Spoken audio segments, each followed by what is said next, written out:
रिश्ते की तुलना हमेशा चंद्रमा से की जाती है। मन के स्वभाव की तुलना चंद्रमा की बढ़ती घटती कलाओं से की जाती है और ये बात सच भी है कि ये चंद्रमा से प्रभावित होते हैं क्योंकि चंद्रमा एक ग्रह के रूप में हमारे मन को बताता है। तो आज करेंगे इसकी बात, लेकिन पहले नमस्कार नूपुर शर्मा की ओर से भाग्योदय के सभी दर्शकों को, और उनका मन प्रसन्न हो यही हमारी कामना है। आइए पहले देख लेते हैं आज का पंचांग। आज दिन है सोमवार और तारीख है 18 नवंबर 2024। तिथि मार्गशीर्ष मास के कृष्ण पक्ष की तृतीया तिथि है जो शाम 6:56 तक रहेगी और उसके बाद चतुर्थी तिथि शुरू हो जाएगी। आज मृगशिरा नक्षत्र दोपहर 3:49 तक है और उसके बाद आद्रा नक्षत्र की शुरुआत होगी। आज सिद्ध योग है जो शाम 5:21 तक है और उसके बाद साध योग शुरू होगा। राहु काल आज सुबह 8:08 से लेकर 9:29 तक है और चंद्रमा आज मिथुन राशि पर संचार कर रहे हैं और सूर्यदेव वृश्चिक राशि पर हैं। आज सौभाग्य सुंदरी तीज है और संकष्टी गणेश चतुर्थी भी है और आज का शुभ काल यानी अभिजीत मुहूर्त दिन में 11:50 से दोपहर 12:33 तक है। चंद्रमा जैसा हमने बताया आपको आज मिथुन राशि पर है जो तीसरी राशि कही जाती है और आज अमृत सिद्धि योग भी है जो सुबह 6:46 से शुरू हो चुका है और 3:48 तक रहेगा दोपहर में। आज सर्वार्थ सिद्धि योग भी है जो सुबह 6:46 से शुरू हो चुका है और दोपहर बाद 3:48 तक रहेगा। वैदिक ज्योतिष में चंद्रमा को एक शुभ ग्रह माना गया है। तो ज्योतिष में जहां सूर्य को पिता माना गया है वहीं चंद्रमा को माता के समान और स्त्री ग्रह माना गया है। कर्क राशि के स्वामी के साथ रोहिणी, हस्त और श्रवण नक्षत्र के स्वामी होते हैं चंद्रमा, और चंद्रमा को मन का, माता का, मनोबल, बाईं आंख, द्रव्य वस्तुओं, यात्रा, सुख शांति, धन संपत्ति, रक्त और छाती के कारक ग्रह माना जाता है। तो ऐसा भी माना जाता है कि चंद्रमा आत्रेय ऋषि और माता अनुसुईया की संतान है और शास्त्रों में भगवान शिव को चंद्रमा का स्वामी माना गया है और चंद्रमा को बुध का पिता कहा जाता है। और चंद्रमा ही वो ग्रह है जो 16 कलाओं से युक्त होता है। ये वायव्य दिशा के स्वामी हैं और इनकी महादशा 10 साल की होती है। चंद्र ग्रह की गति के कारण ही विंशोत्तरी, योगिनी और अष्टोत्तरी दशाएं होती हैं। चंद्र ग्रह की गति से ही ये सब बनती हैं और ये एक शुभ ग्रह, सौम्य ग्रह और शीतल प्रकृति का माना जाता है।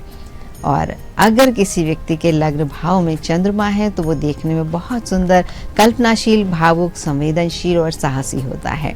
और चंद्रमा का रत्न मोती है, रंग सफेद है और दिन सोमवार माना जाता है।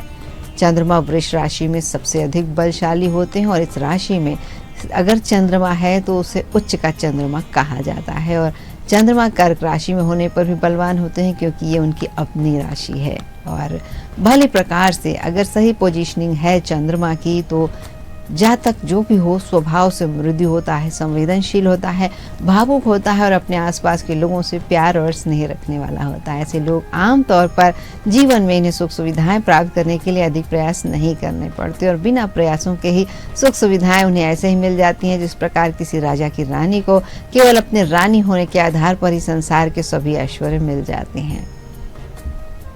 और हम जो दैनिक राशिफल देखते हैं वो आमतौर पर चंद्रमा पर ही आधारित होता है क्योंकि चंद्रमा 2.25 दिन में अपनी जगह बदल देता है, राशि बदल देता है। विवाह के समय वर वधू की कुंडली का मिलान करने के लिए भी जन्म राशि का प्रयोग किया जाता है। नामकरण संस्कार में बालक का नाम चंद्र राशि के नक्षत्र के वर्ण के आधार पर ही रखा जाता है और जिस व्यक्ति के जन्म के समय चंद्रमा जिस राशि में मौजूद होता है वही जातक की चंद्र राशि कहलाती है। और सभी 9 ग्रहों में चंद्रमा की गति सबसे तेज होती है। चंद्रमा किसी राशि में सबसे कम समय के लिए गोचर करते हैं यानी लगभग 2.25 दिनों में एक राशि से दूसरी राशि में अपनी यात्रा पूरी कर लेते हैं।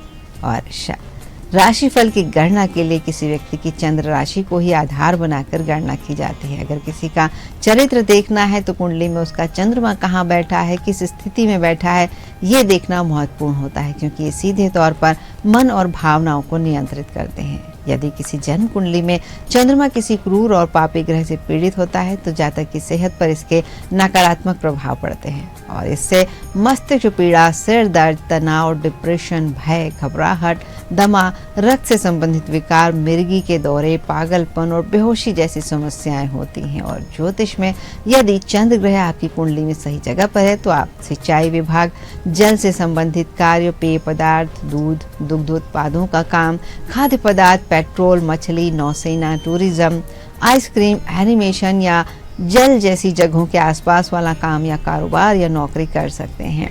और सभी रसदार फल, सब्जियां, गन्ना, शकरकंद, केसर, मक्का, चांदी, मोती और कपूर जैसी वस्तुएं चंद्रमा के अधिकार क्षेत्र में आती हैं। और ज्योतिष में चंद्रमा को हिल स्टेशन, पानी से जुड़े स्थान, पानी की टंकी, कुएं, जंगल, डेयरी, तबेला, फ्रिज जैसी चीजों से बताया जाता है। और कुत्ता, बिल्ली, सफेद चूहे, बतख, कछुआ, मछली, ये सब पशु पक्षी ज्योतिष में चंद्र ग्रह के द्वारा दर्शाए जाते हैं। और अगर चंद्र ग्रह के लिए हम किसी जड़ को पहनते हैं तो वो खिरनी की जड़ होती है। और रुद्राक्ष, 2 मुखी रुद्राक्ष चंद्रमा के लिए पहना जाता है। और चंद्र यंत्र भी लोग पहनते हैं, अपने घर में स्थापित करते हैं। और इसके उपाय के तहत व्यक्ति को सोमवार का व्रत धारण करने, चंद्रमा के मंत्रों और भगवान शिव के मंत्रों का जाप करने के लिए कहा जाता है।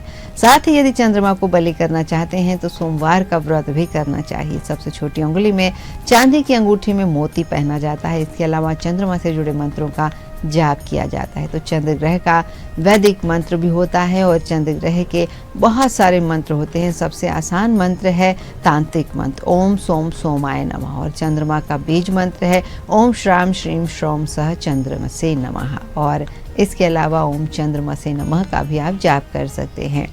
अगर कुंडली में चंद्रमा मजबूत है तो जातक मानसिक रूप से मजबूत होता है, सुखी रहता है और ऐसे व्यक्ति अपनी माँ के करीब होते हैं, उनकी माँ का स्वास्थ्य भी अच्छा रहता है। चंद्रमा बली हो तो जातक को इसके पॉजिटिव इफेक्ट मिलते हैं। बली चंद्रमा के कारण मानसिक रूप से हम सुखी रहते हैं और कल्पना शक्ति बहुत मजबूत होती है। वहीं अगर कुंडली में चंद्रमा कमजोर हो जाए या पाप ग्रहों की इस पर दृष्टि हो तो मानसिक रूप से जातक कमजोर होता है, भुलक्कड़ होता है और पीड़ित चंद्रमा के प्रभाव से मानसिक पीड़ा बनी रहती है। इससे व्यक्ति की स्मृति कमजोर हो जाती है, माँ को किसी न किसी प्रकार की दिक्कत बनी रहती है और वहीं घर में पानी की कमी हो जाती है। चंद्रमा के कमजोर होने पर कई बार मुश्किल समय में आत्महत्या करने तक के विचार आते हैं और कई लोग आत्महत्या कर भी लेते हैं। अगर किसी जातक की कुंडली में चंद्रमा पापी ग्रहों से पीड़ित है तो जातक के स्वास्थ्य पर नकारात्मक प्रभाव देखने को मिलते हैं और ठंड जनित रोग हमेशा जातक के साथ बने रहते हैं। और अगर आप चंद्रमा को बलि करना चाहते हैं तो सोमवार का व्रत जरूर करें। इस दिन शिव जी का अभिषेक करें, चंद्रमा के मंत्रों और शिव मंत्रों का जाप करें और मोती भी आप पहन सकते हैं।